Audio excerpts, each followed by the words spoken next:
বাংলাদেশ দলকে ফিল্ডিং সাজিয়ে দেওয়ার কারণ জানালেন ভারতীয় উইকেটকিপার ব্যাটসম্যান ঋষভ পান্ট।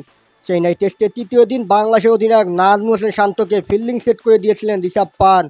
ভারতের এই উইকেট রক্ষকের কথা শুনে ফিল্ডিং সাজিয়ে নেন শান্ত নিজেও। এমন ঘটনা হাস্যরস্যের জন্ম দেয়। ফিল্ডিং সাজানোর ব্যাখ্যা এবার নিজেই দিলেন পান্ট। চেন্নাই টেস্টে বাংলাদেশ হারের পর সামাজিক যোগাযোগ মাধ্যমে ছড়িয়ে পড়ে একটি ভিডিও। সেখানে দেখা যায় ম্যাচের একটি পর্যায়ে হিন্দিতে পান্ট বলছেন, আরে ভাই এখানে একজন ফিল্ডার দাও, মিড উইকেটে একজন ফিল্ডার কম আছে। সেই ভিডিও আরও দেখা গেছে পান্তের কথা অনুযায়ী তাসকিন আহমেদের সেই ওভারের শুরুতেই অধিনায়ক শান্ত মিড উইকেট অঞ্চলে একজন ফিল্ডার নিয়ে আসেন।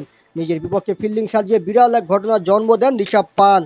ম্যাচ শেষে জিও সিনেমাকে একটি সাক্ষাৎকারে ঋষভ পান্ট বলেন, তাকে যখন প্রশ্ন করা হয়েছিল আপনি কেন বাংলাদেশকে ফিল্ডিং সাজিয়ে দিয়েছিলেন, হাসতে হাসতে পান্ট এই প্রশ্নের জবাব দেন।